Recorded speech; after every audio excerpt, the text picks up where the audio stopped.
A Bíblia fala de dons espirituais. Dom da profecia. E você tem São quantos? 4 listas de dons. Tá.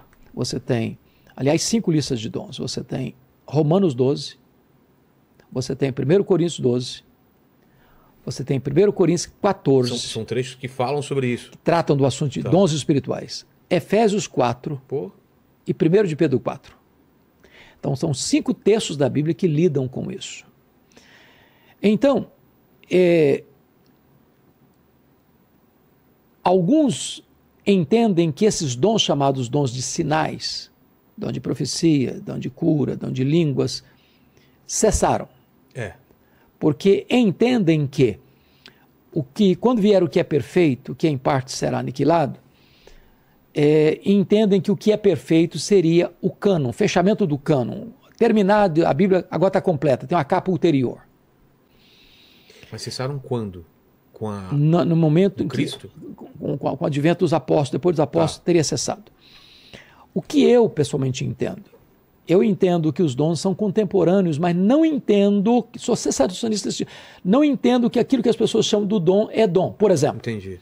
Não creio que dom de profecia é eu dizer para você, meu servo, como se eu estivesse trazendo uma revelação nova para você. Entendi. Isso não é dom de profecia. Isso é o quê? Dom de profecia na Bíblia é expor as Escrituras.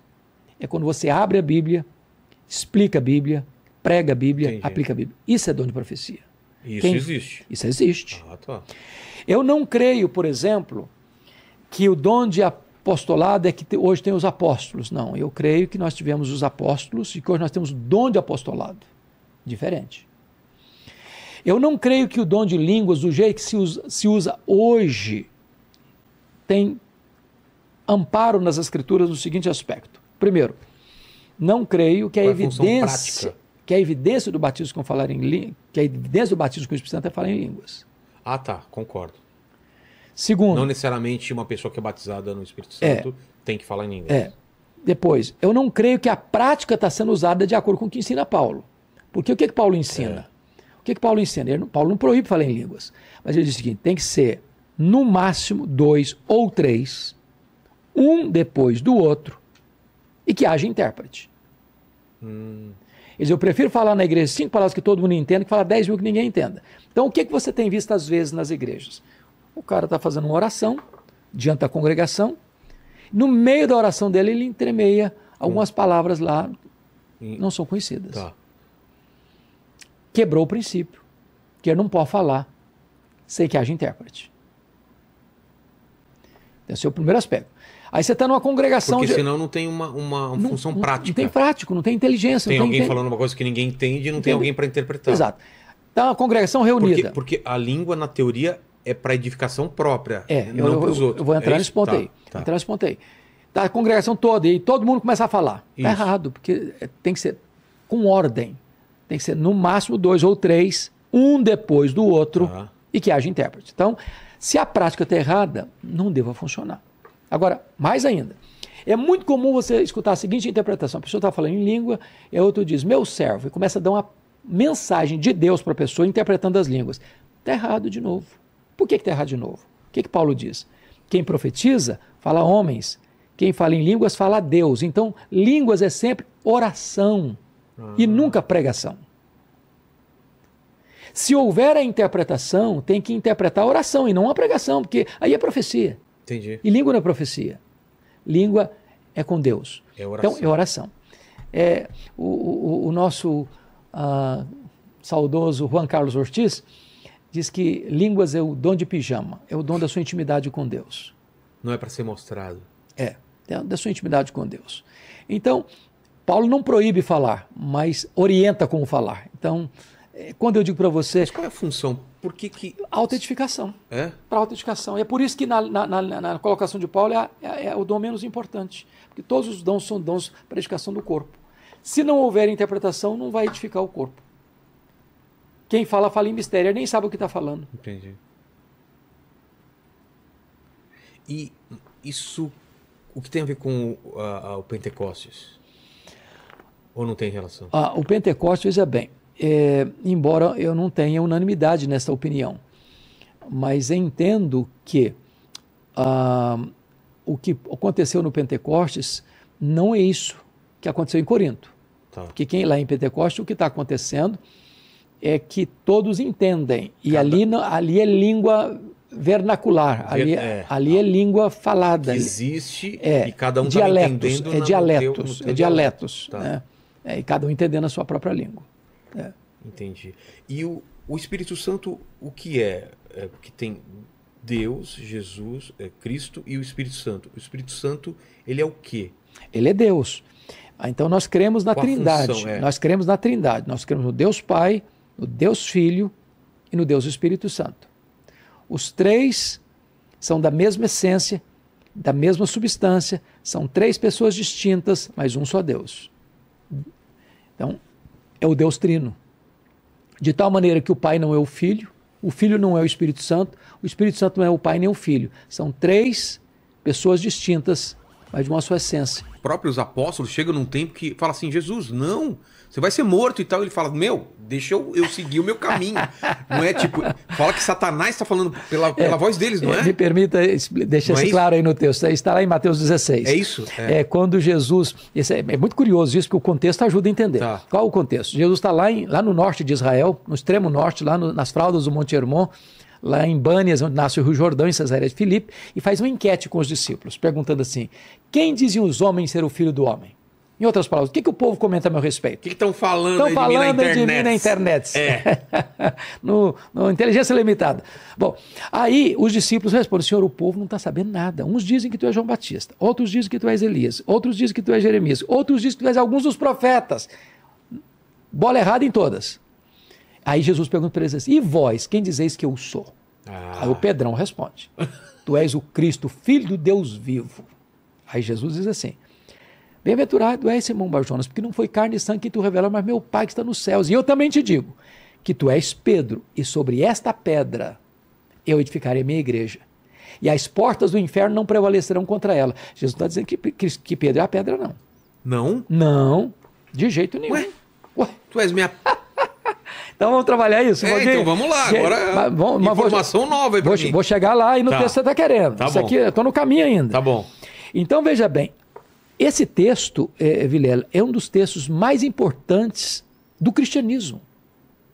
Porque da correta interpretação dele depende o futuro do cristianismo. Quem é esta pedra sobre a qual a igreja está edificada? Então tem três interpretações. Pedro, tu és pedra e sobre essa pedra minha igreja será edificada. É isso? Eu também te digo que tu és Pedro e sobre esta pedra edificarei minha igreja. Então vou explicar agora. Vou explicar. Tá. Então tem três interpretações na história da igreja. A primeira delas é que Pedro é a pedra. Eu sempre entendi assim. O catolicismo subscreve isso. Mais de 800 milhões de pessoas no mundo subscrevem esse pensamento. Agora vamos entender o texto. Há um trocadilho, Vilela, no grego, que foi escrito, entre a palavra pedra e a palavra Pedro. Petra Com e certeza. Petros. Sei. Petros deriva de Petra e não Petra deriva de Petros. Petra é rocha, inabalável. Petros é fragmento de pedra arrancado de um maciço rochoso. Petra é uma metáfora usada apenas para Deus em toda a Bíblia, jamais para um homem. Então, o que Jesus está dizendo é o seguinte, eu também te digo que tu és um fragmento de pedra, mas sobre esta rocha, que sou eu... Ele está falando sobre ele? De ele, sobre ele. Todo o contexto da passagem está falando de Jesus. Sobre esta rocha que sou eu, sobre esta pedra que sou eu, edificarei minha igreja. Mas tem mais. Pega comigo o contexto do pronome. O pronome. Esta e essa. Você sabe que em português tem diferença. Sim, esta é para alguma coisa próxima, essa para a mesma coisa em inglês. This e that. Tá. A mesma coisa do grego. This, that é uma coisa. Isso. Tá fora. Então, por exemplo, eu estou com a minha Bíblia aqui. Certo. Eu digo esta Bíblia. Se eu colocar minha Bíblia do lado de lá da mesa, e essa Bíblia. Exato. Se Jesus tivesse a intenção de dizer que Pedro era pedra, ele teria dito, eu também te digo que tu és Petros, e sobre essa pedra eu edificarei minha igreja. Mas não foi o que eu disse. Eu também te digo que tu és Petros, fragmento de pedra, mas sobre esta pedra, sobre esta rocha, eu edificarei minha igreja. Segunda interpretação é que a pedra é a declaração de Pedro. Onde esta declaração... Não, a terceira. A primeira não, que é que Pedro. A segunda é Jesus. Não, a segunda é que é a declaração de Pedro. Ah, tá. Tu és o Cristo. Onde esta declaração foi feita? Tu és o Cristo, Filho do Deus vivo, aí a igreja está estabelecida. Mas na primeira ainda, só me lembrar uma frase importante em latim. Tá. A frase é essa: Ubi Petrus ibi ecclesia. É uma frase em latim. Onde está Pedro, aí está a igreja. Então, fechando a primeira linha. Segunda linha é a declaração de Pedro. A terceira linha, eu penso assim, e os cristãos, via de regra, pensam assim: Cristo é a pedra. Cristo é a pedra. Então, Jesus é o fundamento da igreja, é isso que o texto está dizendo. Paulo, concordando com isso, lá em 1 Coríntios 3,11, diz assim: ninguém pode lançar outro fundamento além daquele que já foi posto, o qual é Cristo Jesus. Faz muito mais sentido. Essa interpretação faz muito mais sentido. O próprio Pedro, pregando lá no sermão em Jerusalém, disse que Cristo e não ele é a pedra sobre a qual a igreja está edificada. Ah, é? Pedro vai dizer isso. Na sua primeira carta, o Pedro vai reafirmar isso, que a pedra é Cristo. Paulo vai afirmar em 1 Coríntios 10,4 que Cristo é a pedra. Então, não há nenhuma base no Novo Testamento para dizer que Pedro é a pedra. Então, Cristo é o fundamento da igreja, o dono da igreja, o edificador da igreja, o protetor da igreja. Bom, agora vamos entrar no texto que você está querendo. Tá. Então, quando Jesus deixa claro para os seus discípulos quem ele é, aí ele passa para uma nova fase do seu ensino. Uma nova fase do seu ensino. Que fase? Jesus nunca tinha dito para eles que ele tinha que ir para Jerusalém para ser crucificado. Não? Não. A primeira vez foi lá. Ah, é isso que eu queria saber. Ele controla as informações. Ele não fala todo o plano. Não, logo de cara não. Tá. Ele vai falando. Vai sendo paulatinamente. Paulatinamente. Então, pela primeira vez, Jesus abre o verbo com os discípulos. Quando? Em que momento? Logo depois que ele afirma que ele é a pedra, que a igreja está edificada sobre ele. Tá. Em seguida, ato contínuo. Tá. Aí quando Jesus afirma para os discípulos: olha, é necessário que o Filho do Homem suba para Jerusalém e seja entregue nas mãos dos principais sacerdotes e escribas para ser crucificado. Aí o Pedrão chama Jesus à parte. Ei. Logo depois de afirmar que ele é o Filho de Deus. E passa a reprovar Jesus. Tem piedade de ti mesmo. Que negócio é esse? Larga a mão dos pensamentos soturnos, doentio, de morte. Pensa diferente. E aí Jesus olha e diz: arreda, Satanás. Então. És para mim causa de tropeço. Cogitas das coisas dos homens e não das coisas de Deus.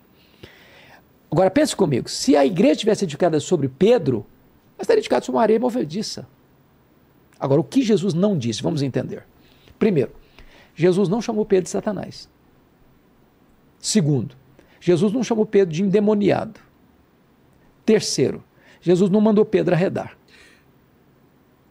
Quando ele fala, afasta de mim, Satanás, o que ele está dizendo? Afasta de mim, Satanás. Ele está dizendo o seguinte: ele está mandando Satanás arredar, e não Pedro. Satanás que estava induzindo Pedro, Pedro a afastar Jesus do propósito de Deus. Porque ele tem esse poder de influenciar. Satanás tem o poder de induzir. E que parecer que aquilo é um pensamento do teu. Pedro. Para o Pedro, poderia palavras da boca do Pedro. Poderia parecer que é um pensamento dele, mas era influenciado. O que ele está dizendo assim: Satanás, você arreda. O Pedro não. O Pedro fica. Entendi. O Pedro é meu discípulo e em Pedro eu vou continuar investindo. O que acontece logo depois disso? O que acontece logo depois disso, uma semana depois. Essa é boa pergunta, a sua pergunta. Maravilhosa. Uma semana depois, está lá em Lucas 9, em Mateus 17, que Jesus sobe para um alto monte para orar. E leva quem? Pedro, Tiago, João. E ele é transfigurado. E aparece Moisés e Elias falando com ele em glória sobre a sua partida. A palavra partida no grego é êxodos, que representa a libertação. A cruz seria o nosso êxodo. Foi na cruz que Jesus nos libertou. Essa transfiguração seria o quê? Diz o texto que Jesus resplandeceu o rosto, resplandeceu o corpo, resplandeceu as vestes. Aquilo era uma espécie de antepasto, antegosto do que seria a glória. Do que seria a ressurreição? A ressurreição e a glória. Mas ele não sobe aos céus nessa hora. Não. É uma representação disso. E Moisés e Elias vêm representando os profetas e representando a lei. E ali, então, a partir dali, Jesus desce. E está escrito lá em Lucas 9, 51 e 53, que todo mundo podia ler no semblante de Jesus. Ele estava indo para Jerusalém. Ou seja, Jesus não vai para Jerusalém inocentemente. Ele não vai ser pego de surpresa. Ele não vai lá e é surpreendido por uma trama. Ele está no controle.